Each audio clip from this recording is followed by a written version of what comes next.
time for us to explore more on the properties, alright? Properties of wave. It's basically, the session should basically answer this question. How do we describe wave? We can describe the wave based on directions. Giving the type of wave is something that describes the wave itself, right? But there's more about this. We are going to discuss six quantities related to our description. All right, the speed, the period, the frequency, wavelength, amplitude, and this so-called wavefront. I'll be quickly going through each one of these. Okay. All right. So just like what I told you, we are going to go through those six quantity. I've shown this to you yesterday. All right, so you see the left part is actually disturbing the substance. All right, the substance is, it may be a rope or beads connected with some kind of a string. All right, what important is that there's a medium around here, and we are dealing with a mechanical wave for now. All right, and one end of this medium is being disturbed, and that means an energy is being imparted in that end of the material, and that imparted wave will be passed from one molecule to another. All right, as you can see, the molecule is moving up and down while the energy is being passed from one molecule to another in the rightward or east direction. Okay, so this makes it a mechanical wave, at the same time a transverse wave. Okay, now I'm going to pause this. All right, and you see some in our discussion later, I'll be showing the ruler because the description requires some measurement of a distance. The measurement of a distance is related to those I mentioned. We also need some measurement of time, because two of the quantities that I mentioned in the previous slide actually related to time. And also, two of those quantities are connected to the measurement of distance. The one is like a combination of those, and the other one is a fairly new concept. All right, I'll take a snapshot and I'll discuss those quantities with you using the snapshot. All right, first snapshot. I wrote the word there, crest. That one, the orange point there, is an example of a crest. Another one here at the other side, or at the right side. There's another highest point there. It's a crest, the highest point. When this is not a distance, this is the point. Okay. Now there's also the lowest point. We call it trough. And in this particular snapshot of a wave or a transverse wave, also two crests, two highest points, right, and two lowest points here. Okay. All right. The reason why I'm discussing this to you is because we are going to consider two distances, and those two distances are those two words that I presented before this snapshot. This particular wave, the energy is traveling this way, the particles are moving up and down, so this makes it a transverse wave. The reason why I'm telling you this is because you can only find crest and trough in a transverse wave. Alright, let's move now to the distance, that certain type of distance that I was telling you about. The first one is the wavelength. Wavelength has something to do with crest and trough. Alright, by definition, wavelength is the distance between two consecutive identical points. Alright, a crest is identical to another crest. The distance between these two consecutive crests is called one wavelength. Right? From here, so this measure is one wavelength. Okay? If you consider this point, the consecutive identical point to this is this one. Okay? So your wavelength will be like that. You see? If you're going to compare these two distances, they are pretty the same. They must be the same. because it is a measure of one wavelength. Alright? I repeat, wavelength is a distance between two consecutive identical points. Okay, so the next one is the amplitude, and as I told you, this is also a distance. The other one that we just completed is the wavelength. That's a distance also. This is also a distance, but this time it is referring to the height of a transverse wave. Meaning, if the undisturbed position of the medium is the dashed line, then the amplitude of the wave is this one. Okay, it's the amplitude of the wave. Okay, you can also look at amplitude as the highest or largest displacement of the particle from the equilibrium position. And this distance from this relaxed position to the crest is the same as the distance from the relaxed position to the trough. Okay, these are the two ways on how to measure the amplitude.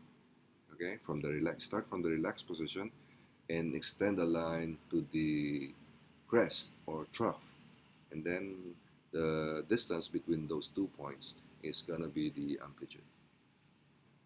All right, so these amplitude and the wavelength are the two quantities related to distance. Okay, the other two are actually related to time. Okay, we are going to go to that. All right, we go to the period. A while ago, when we were discussing your definitions, somebody mentioned about periodic motion, and I even told you that the word period there is very important, especially in sciences, not only in physics, also in chemistry. You see the periodic table. Something has to be repeated, or a period, right? Now, this distance learning has given us some period also, like the one that we are having now, right? Our session every Wednesday is gonna be this time. Next Wednesday, it's gonna be this time. So it's kind of like repeating itself every week. It can be called a period. All right. The same thing happens with waves. Waves tend to repeat themselves, or they can vibrate. All right. They move back and forth, or they move up and down. But eventually, after this movement, they will go back to their original position. Okay. The time it takes for the wave to complete one vibration is called a period. Basically, this is a time, all right, to complete one vibration. Okay, all right. Now, another thing that is related to time is the so-called frequency. Frequency is basically how many complete vibrations or how many vibrations does the wave have in 1 second. So that's how we define frequency. Okay, if you have a period, then the relationship is going to be like this. The capital T there is the symbol for period, and the small or the lowercase f is the symbol for frequency. The period is reciprocal of the frequency. All right. Say for example, the time it takes for the wave to travel or to complete one vibration. So this is one complete vibration is 5 seconds. So this is the period. Okay. Now, the frequency is gonna be 0.2 s2 minus 1. The period 5 seconds means in order for the wave to complete one vibration, it will take 5 seconds. Now, the frequency 0.2 second minus 1 is telling us that there is only 0.2 wave. It's not complete. 0.2 of the wave is completed in 1 second. Okay? So that's how they are linked. A period and a frequency. Remember this equation. Okay? They are reciprocal of each other. If you know the period, you know the frequency. If you know the frequency, you can calculate the period. Alright, the fifth one is about speed. All right, and this is not a new thing for you all. Also, we discussed about speed in term one, and we know that speed can be calculated using distance and time. All right, say there's a guy running in the rightward direction. You will see he can travel a certain distance d. All right, in doing so, he spent some time to do that, to reach that point. Okay, if you want to calculate the speed, then you just go for a distance. You measure the distance, and divide that distance by the measured time, and that's your speed. Okay. Now, how about in waves? How do we do this in waves? Okay. So this is the wave.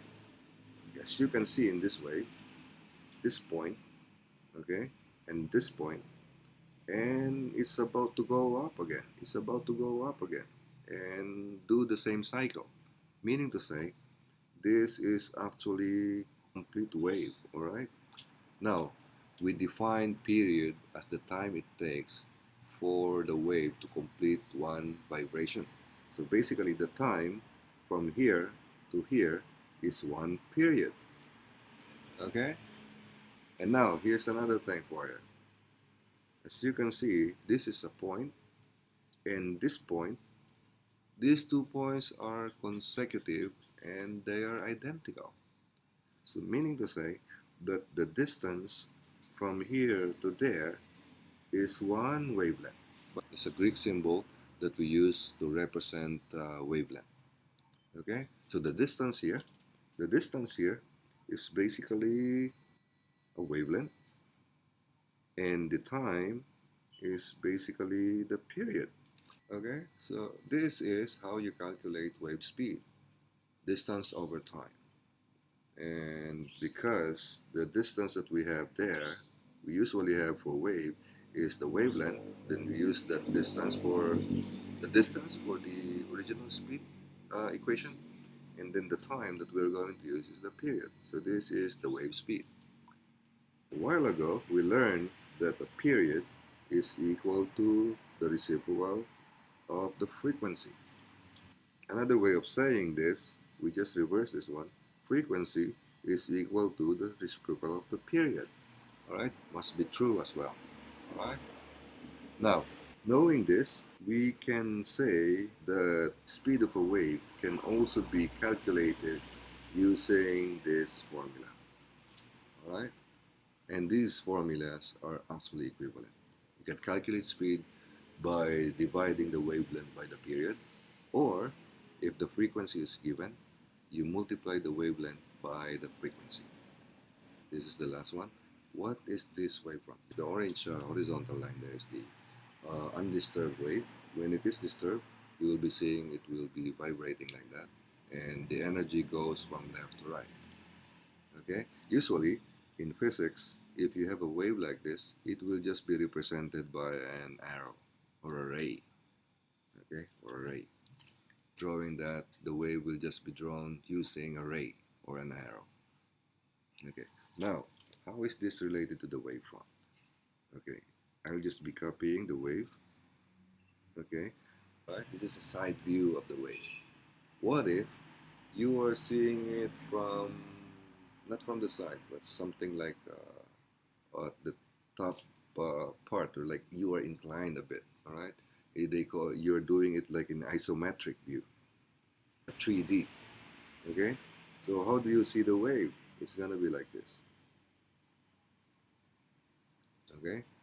Before this, you are only seeing this part because you are at the side, okay? But now you are also seeing some other parts of it. This part here, the one that I colored orange, okay? Let me make some stress. Better color it orange, it's like the same. Alright, color. This orange one here is like a straight line, and these straight lines are parallel. Sometimes, instead of using rays to represent wave, they will use these parallel lines like this. Alright?